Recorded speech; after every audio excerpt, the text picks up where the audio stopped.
Assalamu alaikum. Hi Malina. Here are today's news updates.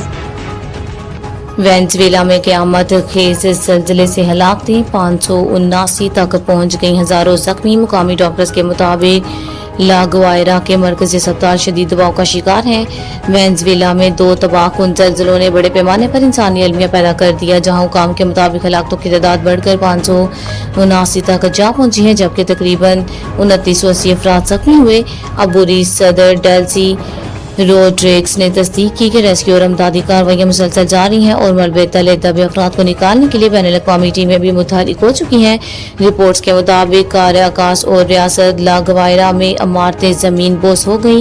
इमदादी कार्रवाइयों में Switzerland के Asir rescuers और Mexico की टीमें भी शामिल हैं, जबकि खातून को मलबे से जिंदा निकालने का दिल दहला देने वाला मंजर भी सामने आया। मुकामी डॉक्टर्स के मुताबिक ला गुआयरा के मरकजी अस्पताल शदीद दबाव का शिकार है।